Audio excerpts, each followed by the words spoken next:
Un saludo para todos y bienvenidos a un nuevo programa de Vida Coherente en la caja de Pandora. Una disculpa por los minutos que pasaron. La verdad que fueron problemas técnicos de último momento y bueno, empezamos casi 15 minutos tarde. Los vamos a recuperar. Hoy somos dos y eso responde a tiene una lógica. Y es que vamos a tratar dos temas bastante diferentes.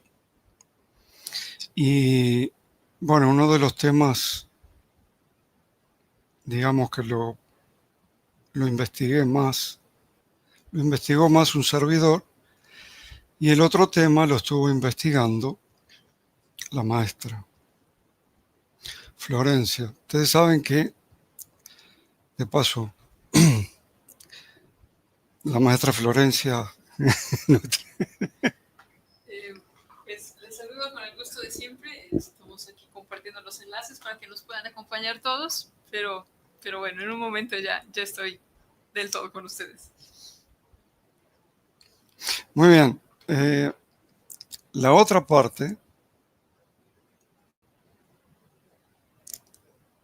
la investigó más la maestra Florencia, que tiene que ver con las consecuencias inmediatas de los bloqueos energéticos. Los bloqueos energéticos no solamente,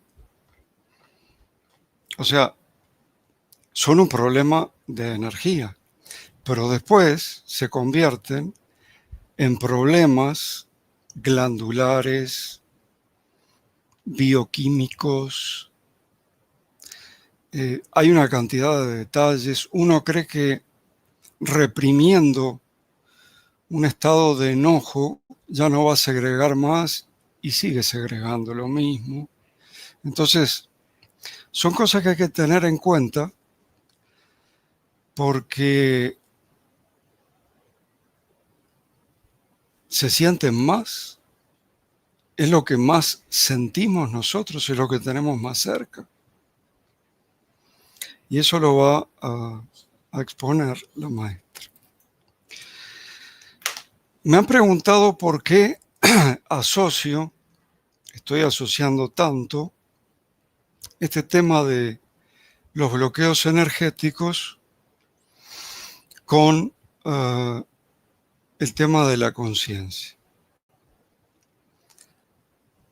Si la conciencia se origina en las neuronas, como dicen algunos, o si la conciencia es la que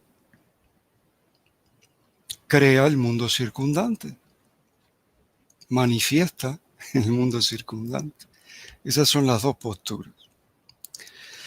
Bueno, tienen mucho que ver los dos temas, bloqueos energéticos y conciencia. La conciencia no se bloquea, imposible. Ahí no hay problema. Desde nuestra cosmovisión, la conciencia no se bloquea. Lo que sí se bloquea es nuestra capacidad de comunicación con la conciencia. Nosotros tenemos dos alternativas, dos opciones. O estamos en el inconsciente y un poquito de conciencia activada cerebral,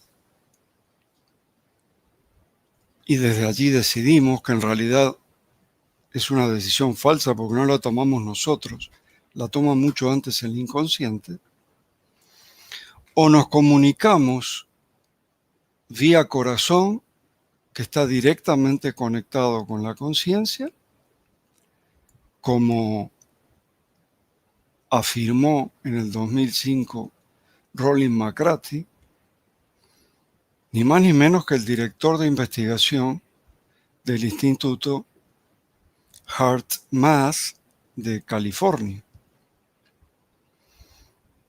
Y él dijo, el corazón está directamente conectado a una inteligencia superior más allá del tiempo y del espacio, donde todo es posible.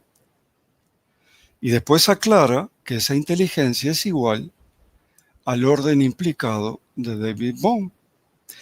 Y el orden implicado de David Bohm es la conciencia. Es el campo de información de la conciencia. Recuerdan que nosotros teníamos una denominación y le decíamos campo informacional cósmico. Bueno, la conciencia, que es una, no tiene aspectos, es una sola, no se preocupen. Pero para poder decir algo de la conciencia, no se puede definir como en un diccionario, porque no hubo nada anterior a la conciencia, entonces no se la puede definir. Para definir cualquier cosa ustedes necesitan algo antes, ¿sí? Si ustedes quieren definir lluvia, necesitan agua, luego necesitan vapor de agua, que ese vapor de agua suba, ¿sí? Todo el proceso para recién tener allí la lluvia sobre la base de objetos anteriores, ¿sí? Pero acá no hay objetos anteriores a la conciencia. No solamente no hay objetos anteriores, sino que fuera del cerebro no hay objetos. O sea, si esto de los objetos fuera una realidad en sí misma, con existencia absoluta, fuera del cerebro tendría que haber objetos, y no los hay. La neurociencia dice que hay energía, por supuesto con información, que descodifica el cerebro, y allí es donde sucede todo. Todo sucede en el cerebro. Hay una proyección, por supuesto, una especie de proyección, pero todo sucede dentro del cerebro. Entonces, ¿qué es esto de que hay que tener los pies sobre la tierra y lo que toco es, y nadie puede tocar nada? Así que dejen los pies. Cuando ustedes están parados, están levitando, nadie puede tocar ni siquiera el piso, porque la fuerza de repulsión electromagnética te mantiene, claro, es infinitesimal la distancia, pero estás levitando. Entonces, si yo tengo un bloqueo, ¿verdad?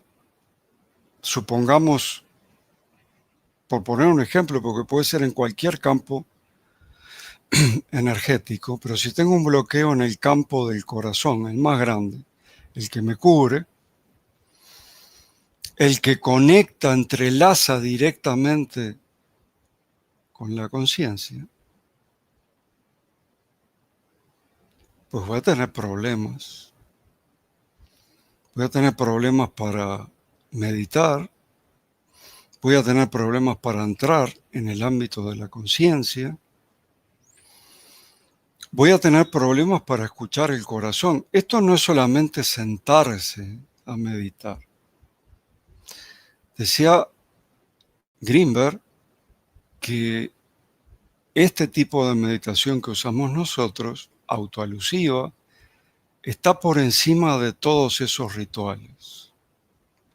Se puede practicar en el día a día,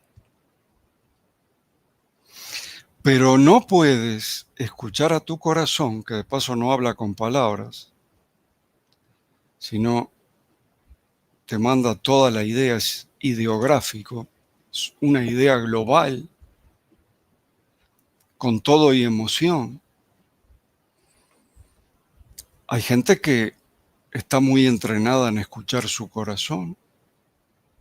Y entonces te dicen, uno les dice, no sé qué hacer con esto, con lo otro. Pues sigue a tu corazón. Pero tú no vas a escuchar a tu corazón porque estás bloqueado energéticamente. Entonces el corazón no manda tu pregunta ni recibe la respuesta. El corazón tiene 40.000 neuronas, nada más, contra las casi 90.000 millones que tiene el cerebro. No podemos hablar de cerebro del corazón. Ahí exageraron. El corazón no tiene cerebro. Tiene 40.000 neuronas, con eso no hacemos nada. Los intestinos tienen 100 millones. El corazón, lo que tiene, y por lo que vale tanto, es el inmenso campo electromagnético toroidal de 5 metros de diámetro. Gracias a ese campo, el corazón es el órgano que está en mejores condiciones para comunicarse con esa inteligencia superior. Por eso el corazón siente y presiente. De allí, de esos experimentos, fue que llegaron a esa conclusión en el instituto mencionado. Entonces, yo quiero decirles que este tema, en general, esto no lo había dicho, es un falso problema de la Matrix. Esto de si existe la conciencia, es decir, que existe, dicen que es un misterio. Pero esto de que se origina en las neuronas, por lo que sucede en los microtúbulos, todo eso es un falso problema. Es un falso problema. Porque ni los mismos autores se atreven a decir o se atreven a tomar una postura de esas dos que dije. La conciencia se origina en las neuronas o la conciencia es la que manifiesta las neuronas. No se animan. Y si los mismos autores no se animan, ¿por qué nosotros tenemos que estar aguantando? Esto lo dije en el dominguero, pero lo vuelvo a repetir. Títulos periodísticos como este: descubrimiento de vibraciones cuánticas en microtúbulos dentro de las neuronas respalda controvertida teoría de la conciencia.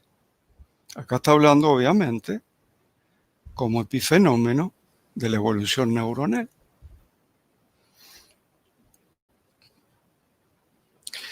Esto fue en el 2014, cuando salieron a luz los trabajos de ese instituto japonés en Tsukuba,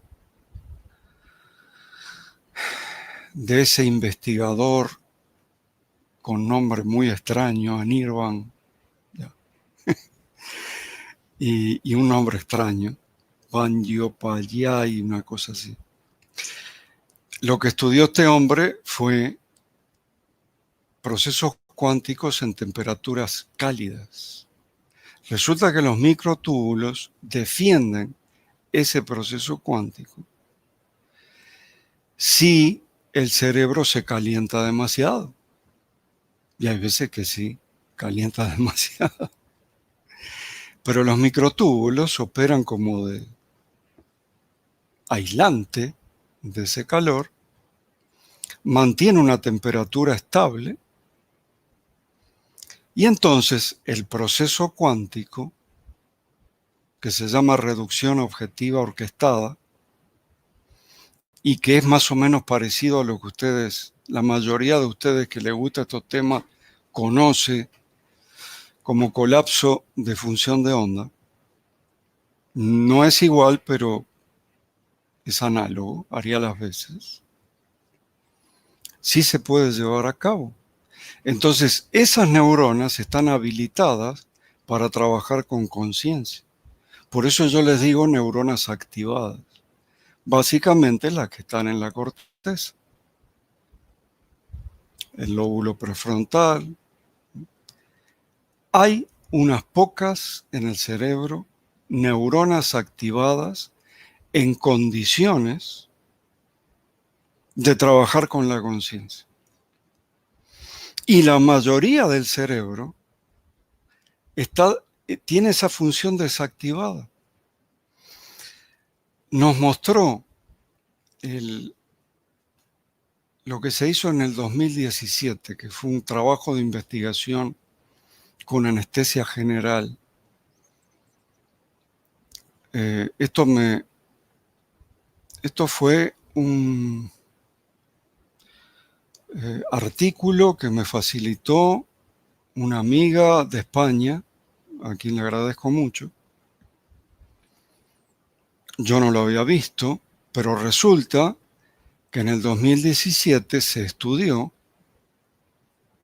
primero se descubrió otra proteína que no se sabía, se llama tubulina, y se descubrió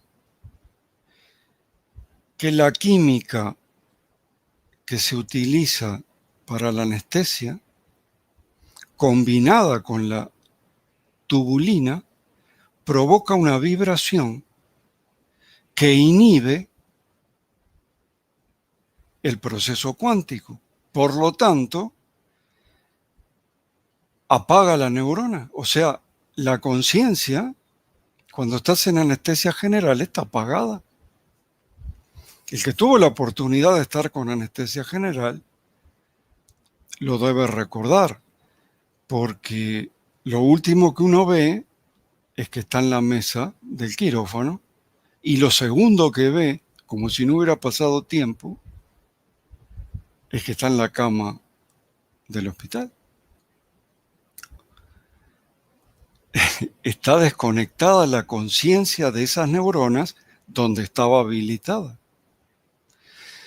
Entonces, la hipótesis de vida coherente es muy clara. Esa intervención que descubrieron estos dos investigadores de Kazajistán, que fue un implante en el ADN de tipo numérico,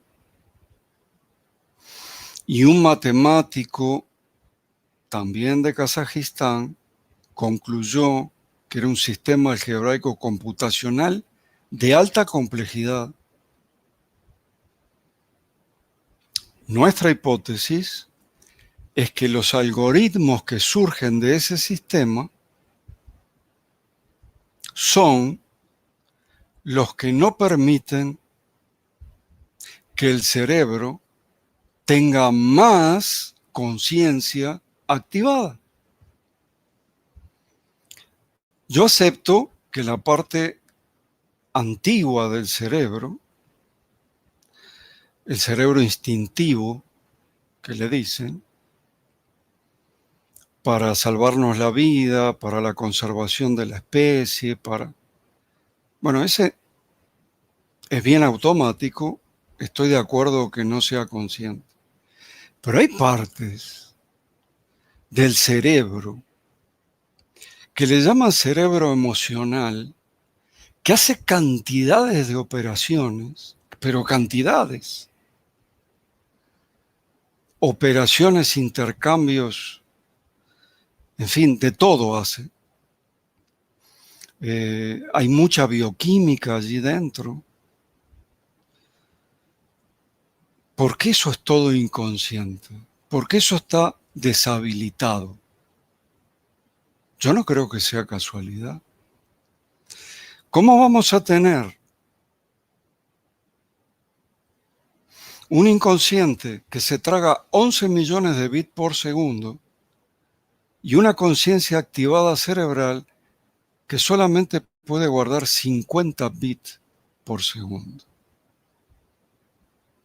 Es casi nula al lado de de ese gigantesco inconsciente. Era por eso que Castaneda, bueno, el chamán que conoció Castaneda, dijo, nos dieron su mente, que se convierte en la nuestra. O sea, es como si tuviéramos, yo le llamo el extranjero extraño allí. Y es enorme, toma las decisiones. Ahí hay otra operación, toma las decisiones. Y las manda y te empuja. Y cuando tú tomas conciencia desde el cerebro, ya estás diciendo lo que no querías decir. Y ya estás haciendo algo de lo que te vas a arrepentir y te va a venir culpa porque al pasar por la poquita conciencia que tienes, tú crees que lo dijiste, tú crees que lo hiciste tú. No lo hiciste tú. Fue tu inconsciente. No pudiste hacer otra cosa. ¿Esto quita la culpa? Sí quita la culpa. Con esto se terminó el tema del pecado. Al no haber culpa no hay pecado. Cuando esto llegue a los que tienen que llegar, yo no sé qué van a hacer. Porque hay organizaciones enteras que se basan en el pecado. Y en Alemania están trabajando los neurocientíficos con los abogados para sacar proyectos de ley de tal manera que se trate a los presos realmente como enfermos, no como basura, como los tratan ahora. Son humanos que están enfermos. Hay que separarlos, sí, porque si es un asesino, volverá a asesinar. Si es un ladrón, volverá a robar. Si es un violador, volverá a violar. Entonces sí hay que separarlos, pero tratarlos bien, porque no puede hacer otra cosa. Si no hay culpa, no solo no hay pecado, sino que no hay delito. Los que cometen un delito bajo el efecto de una droga, la pena disminuye muchísimo, o los mandan a un psiquiátrico. Esto es lo mismo. Esto es lo mismo. La persona, aunque hubiera querido, no pudo hacer algo diferente.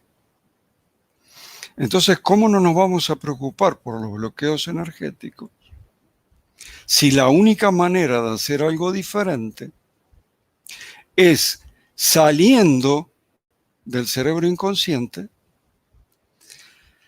no confiando en esas decisiones que están llenas de temores, están llenas de creencias, están llenas de preconceptos, de una cantidad de cosas que hacen que las conclusiones que saque el cerebro estén mal, porque basta que una premisa sea falsa para que la conclusión es falsa. Así piensa el cerebro, de manera lógica, premisa, conclusión. La única opción que tenemos es preguntar al corazón. Por eso, pensar con el corazón es tan importante para nosotros. Preguntarle al corazón porque está directamente conectado con la conciencia absoluta. Todo está conectado con la conciencia absoluta, pero es como que hay una fluidez en el intercambio energía-datos, hay una fluidez muchísimo más grande que en el cerebro. Muchísimo. ¿Ok? Entonces, por supuesto, nos preocupan los bloqueos energéticos. Si estás bloqueado, si tienes el gran toroide, lo tienes todo desordenado, pues te va a ser muy difícil preguntarle al corazón. Muy difícil. O vas a preguntar, pero no vas a sentir nada. Lo que vas a sentir es nada. Sigue a tu corazón. Bueno, ya Ya consulté con mi corazón, pero no me responde. ¿Cómo te va a responder si tienes un bloqueo energético? Cuando la energía está bloqueada, no fluye. Y al no fluir, se detienen todos esos procesos. Estoy diciendo que la fluidez, intercambio energético y de paso todo el universo se puede resumir en intercambios de energía. Todo. Eso es el universo. El multiverso y el omniverso son intercambios de energía y punto. Esto Vida Coherente está en condiciones de discutirlo frente a cualquier físico teórico, a cualquiera.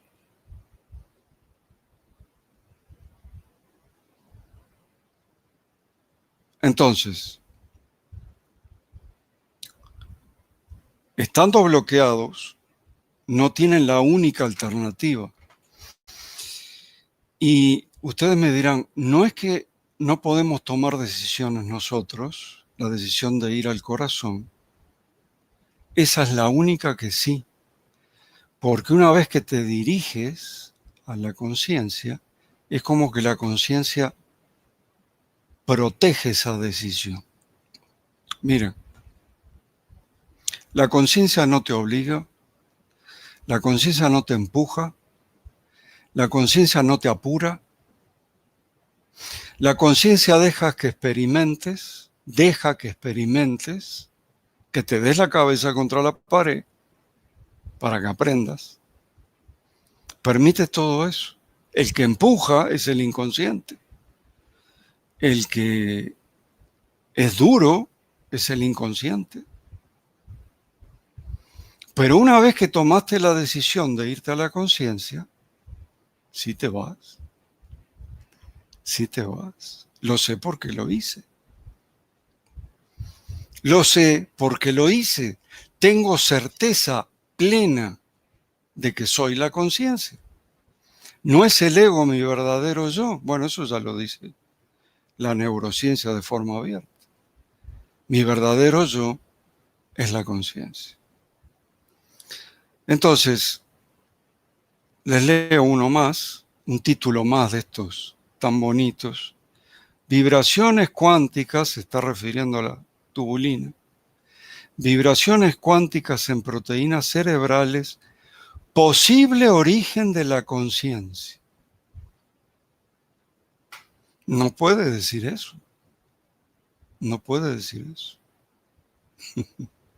Lamento mucho. Las cosas en ciencia tienen la virtud de ser muy coherentes. 2 más 2 son 4. Punto. Por eso digo, y no lo digo yo, lo digo apoyado en toda una cantidad de físicos teóricos, este tipo de cosas. Estoy diciendo físicos teóricos y neurocientíficos. Estoy diciendo que fuera del cerebro no hay objetos, solamente hay intercambio de energía. Y esto no lo digo yo. Esto se experimentó, se llegó a esa conclusión mediante un diseño experimental. Bueno, ¿cuál es la pregunta que le vamos a hacer a la maestra? ¿Cuáles son las consecuencias bioquímicas de un bloqueo energético?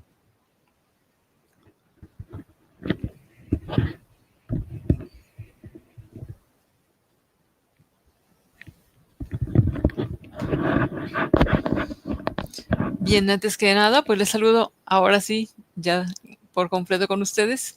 Les saludo con mucho gusto y pues agradeciendo aquí el espacio a nuestros amigos de la Caja de Pandora. Saludos Luis, saludos Yolanda y pues a todos los demás. ¿Qué pasa cuando tenemos un bloqueo energético? Bueno, a nivel de día a día y de lo que vivimos cada uno de nosotros, ¿qué es lo que nos sucede cuando tenemos este problema? Bueno, para empezar, la neurociencia nos dice ahora que Antes se pensaba que un trauma, pues era un trauma psicológico, ¿no? Que teníamos un problema por algo que pasamos en la infancia, por algo que, por un accidente, por algún ataque violento. Pero ahora, en muchos estudios que se han hecho en el Centro de Trauma Infantil, sobre todo en Estados Unidos y Australia, pues se han llegado a las conclusiones que son estos circuitos neuronales que se van creando desde antes del nacimiento, desde el momento en que se empieza a crear, se empieza a formar el cerebro con su respectivo sistema nervioso completo, pues desde ahí el cerebro lo que entiende y de lo que, con lo que se informa ya a nivel pues físico, fisiológico, pues es electricidad y química, ¿no? Entonces, desde ese momento, pues empiezan a crear patrones de neuronas, cómo se van configurando, cómo se van prendiendo, cómo se va haciendo sinapsis entre ellas. Y esto, pues desde antes que nacemos y obviamente en los primeros años de la vida. Pero no tiene que ser, eso es algo muy importante que yo quería mencionar con esta pregunta, que no precisamente tiene que ser que yo haya vivido un momento muy complicado. O sea, que no, porque no todos hemos atravesado por accidentes en los que casi pierdo la vida, o por una violación, o por abuso infantil, o de estas cosas, ¿no? No todos, pero sí muchos de nosotros, si no es que la mayoría de los seres humanos, sí que hemos vivido circunstancias en donde las relaciones, ya sea con nosotros o con quienes vivimos, pues sí que se han vuelto tóxicas. No hablamos de la infancia. Entonces, ya sea que quizá conmigo, mamá y papá, o los cuidadores, pues no hacia el niño no tienen una actitud tóxica, pero entre ellos sí. O hay algún miembro de la familia que pone ese clima tóxico. Entonces, todo esto va generando emociones incoherentes. Todo esto va generando un clima no muy grato y que las neuronas, obviamente, al hacer sinapsis, pues se van creando rutas para gestionar estas situaciones a las cuales estamos expuestos constantemente. Y también, obviamente, los momentos de los que hablaba, por los que no todos pasamos, pero sí algunos, pues en ese momento se crean una serie de patrones neuronales que se repetirán cuando seamos conscientes, cuando nos demos cuenta que está sucediendo algo muy parecido a lo que vivimos en aquellos momentos. Entonces, quizá nos entendamos mejor con un ejemplo. Si en la infancia, por ejemplo, la visita de cierta persona a la casa siempre pues terminaba en un clima tóxico, quizá no se llegaban a golpes, quizá no se llegaba a algo extremo, pero sí a poner el ambiente muy denso, a poner el ambiente de eso que todo el mundo está a la expectativa de qué decir o qué no decir. Entonces, eso se repitió constantemente. Entonces, en el cerebro de esta persona, en el sistema nervioso de esta persona, se crea pues un circuito neuronal de respuesta a esto, que quizá pues era el ponerse ansioso cuando ya se veía que venía esa persona, y entonces empiezan a experimentar sensaciones, porque se genera toda una serie de químicos, de sustancias químicas llamadas neurotransmisores, y que van a hacer que físicamente la persona se sienta de X forma, ¿no? Yo creo que todos hemos sentido el famoso nudo en la garganta, o todos hemos sentido el hormigueo o la sensación en el estómago. Las maripositas, dice el profesor, las maripositas. Bueno, esas maripositas. Hemos sentido, nos sudan las manos, o se acelera el ritmo cardíaco. Todo esto, y pasa el tiempo, ¿no? Porque aparte que en esta sociedad estamos condicionados, también esta sociedad nos condiciona a que debemos de controlar las emociones, debemos de controlar las emociones y que no debemos demostrar lo que estamos sintiendo, porque hay que ser fuertes y porque hay que salir adelante y que no debemos demostrar que nos está afectando tal o cual cosa. Entonces, la vida sigue, ¿no? Pero pasado el tiempo, pues quizá uno no se explica por qué cuando una persona llega a mi recinto de trabajo, por ejemplo, yo empiezo a experimentar lo mismo y no me lo explico porque pues con esta persona yo no tengo ningún problema, yo no tengo ningún inconveniente, pero yo empiezo a sentir cosas raras. Bueno, lo que sucede es que está registrado tal vez la forma de hablar de la persona, tal vez el olor de la persona, o sea, quizá el mismo perfume, la forma de caminar, la forma de hablar, la edad, las facciones, en fin, ciertas características de conducirse de esta persona son muy similares a quien me causó esa impronta en mi sistema nervioso. Y entonces ahora yo no me lo explico. Entonces, este es un ejemplo, pero esto puede hacerse más complicado todavía, porque si vamos a suponer que en la infancia, pues la relación de mamá-papá fue muy compleja, caótica, y entonces eso se registra en mí, ¿no? Con lo cual, al paso del tiempo, pueden pasar dos cosas. O voy a crear una relación muy parecida porque ese fue el vínculo y esa fue la forma en que yo aprendí que había que hacer relaciones, pero además también puede pasar que me sea muy complicado estar en una relación de pareja porque tendré toda una serie de respuestas a esos estímulos porque es lo que yo vi y eso se quedó justamente como un circuito neuronal. Ahí es en donde los bloqueos empiezan a tener pues impacto en la vida cotidiana pues de todos, ¿no? Porque puede ser que yo no me anime a hacer muchas cosas porque hay algo ahí que me lo está impidiendo. También les quería comentar que cuando tenemos una emoción incoherente y la controlamos según nosotros, ¿no? La controlamos, pero realmente no controlamos nada. Hay que gestionarla, porque cuando nosotros nos dice el doctor Peter Van der Kolk del instituto que ya les mencionaba de trauma de Estados Unidos, que cuando nosotros, por ejemplo, suprimimos el llanto, ¿no? Yo estoy en una situación difícil y estoy a punto de llorar, pero como hay que ser fuerte en estos tiempos, entonces me contengo y no lloro y me lo guardo y todo el momento me la paso diciendo esto no me afecta, esto realmente no es importante, hay que seguir adelante, no me afectó, no me afectó, no me afectó. Y llego a casa y me distraigo con cualquier cosa, que ahora tenemos N distractores. Entonces, según yo ya lo controlé.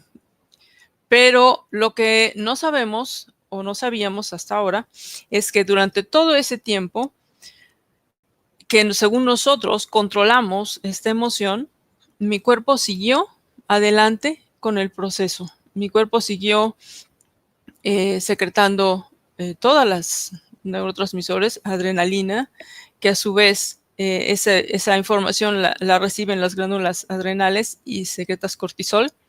Entonces, aparentemente yo controlé y paré el proceso. Lo único que paré fueron las lágrimas, es decir, la última parte del proceso fisiológico, pero la primera siguió adelante. Entonces, quizá ahora podamos entender por qué después de todo esto tenemos problemas intestinales, tenemos problemas renales, porque el sistema simpático todo ese tiempo estuvo activo y estuvo mandando adrenalina y estuvo mandando cortisol, porque para él nunca paró esta esta situación de estrés, esta situación del llanto. Entonces, todo esto, si se hace repetitivamente, se crea un circuito neuronal de respuesta ante estas cosas. Y cuando se repite constantemente, pues ya los órganos empiezan a resentir, porque son impactos seguidos y seguidos y seguidos, y que al cabo de todo esto, pues tendremos un problema intestinal ya, o tendremos problema con insulina, porque también cada descarga de adrenalina y de cortisol también generan un golpe de insulina. Tendremos problemas de presión arterial porque constantemente estaremos en esta sube y baja emocional. Y entonces de lo que se trata es de gestionar las emociones, ¿no? De lo que se trata es de, quizá en el momento, si no queremos hacer pues la escena en el momento, bueno, quizá en el momento podemos reprimirlo, pero no dejarlo ahí. No dejarlo ahí, ir a algún momento y meditar, ir a algún momento y dejar ir estas emociones. Y sobre todo, con la meditación, justamente lo que hablaba el profesor, con la meditación autoalusiva, pues pasar esta experiencia de los centros emocionales, pasarlo a la parte conciencial, para que veamos que esa experiencia que nos está antes de que se convierta en un circuito neuronal que se repite y se repite y se repita, pues que lo veamos solo como una experiencia más en esta frecuencia y que nos llevará a expandir la conciencia. Porque si no lo hacemos, a la siguiente vez que se presenten estos estímulos, pues obviamente pasará nuevamente a la parte cerebral, pasará a la circuitería que tenemos y responderemos de la misma manera. Es necesario estas experiencias llevarlas a meditación, que de paso en meditación entras en estado alfa y en algunas de las meditaciones que tenemos, y ahí es cuando realmente podemos observar de una manera pues más objetiva las experiencias que tuvimos. Mientras están activos los centros emocionales, pues siempre nos llevará a la repetición y a la repetición. Entonces, bueno, esa es alguna de las partes que quería comentarles. No sé si hay algo más.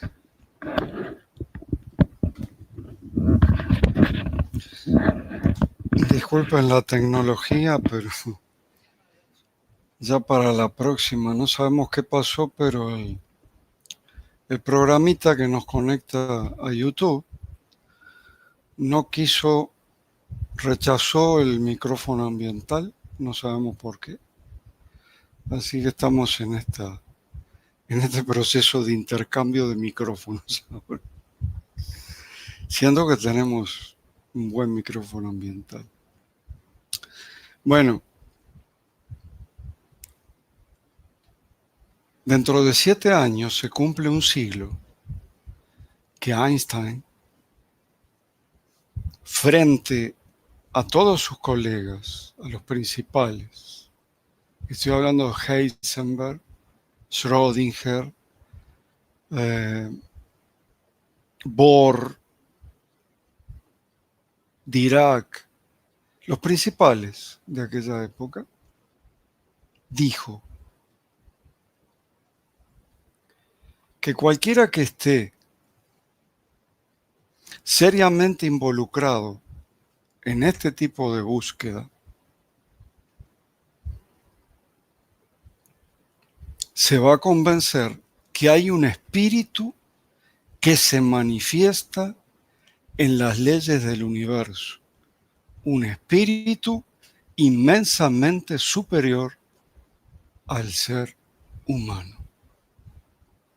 Utilizó la palabra espíritu, que me parece una buena palabra para intercambiarla con conciencia absoluta. Pero esto lo dijo hace casi un siglo Einstein, y efectivamente lo dijo. Como científico no se metía mucho en estos temas. Mencionaba a Dios simplemente con eso de los dados, que Dios no juega los dados. fue en ese congreso mismo, fue que Bohr le dijo a Einstein: señor Einstein, ¿por qué no deja de decirle a Dios qué hacer con sus dados?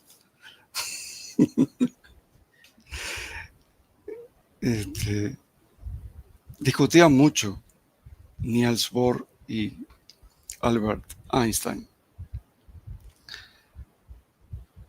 Entonces, si un científico puro y duro como Albert Einstein habló de un espíritu inmensamente superior al ser humano hace casi un siglo, yo no sé qué estamos discutiendo, sinceramente. No sé qué estamos discutiendo. Esos títulos que yo les leí son títulos que defienden la postura oficial. Defienden la postura oficial. Defienden su sueldo. Defienden su esclavitud. Y hoy sí quiero leer la cita textual que dejaron Hameroff y Penrose. Ambos escribieron esto en el año 2014, cuando les comenté que tuvieron que hacer una revisión de todo su trabajo. Esto está escrito. Y es una pregunta. La voy a leer textual. Hameroff, Penrose. ¿Ha evolucionado la conciencia a partir de los cálculos complejos entre las neuronas del cerebro, como la mayoría de los científicos afirman? ¿O la conciencia, en cierto sentido, ha estado aquí todo el tiempo, como sostienen los enfoques espirituales?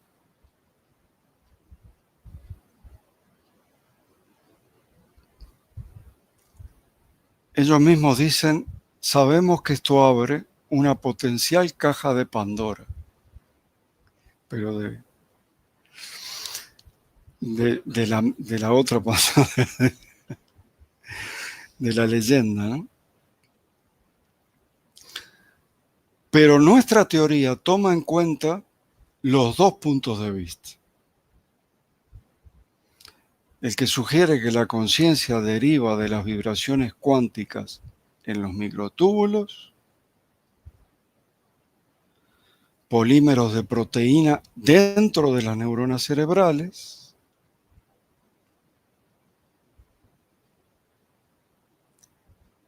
que gobiernan tanto las funciones neuronales como las sinápticas y se conectan con los procesos cerebrales, con los procesos de autoorganización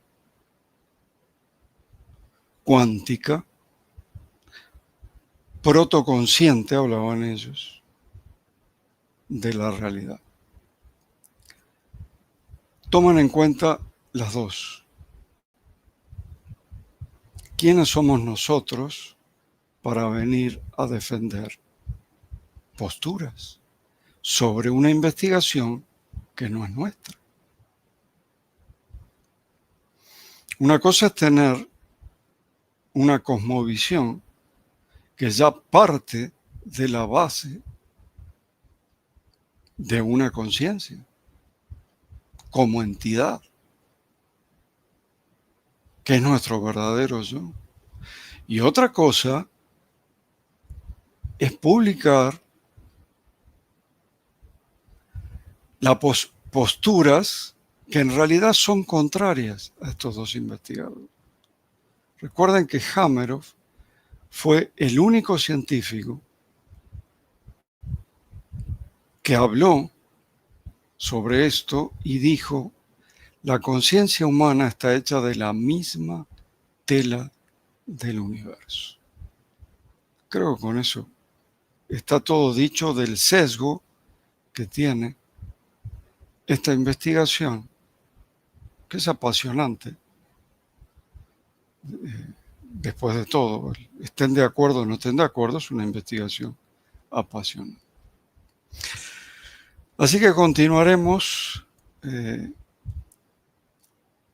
no sé si con este tema en el dominguero, pero volvemos el martes que viene con otro tema y esperemos poder habilitar el micrófono ambiental. Y gracias por estar con nosotros. Los queremos mucho. Que estén todos muy bien.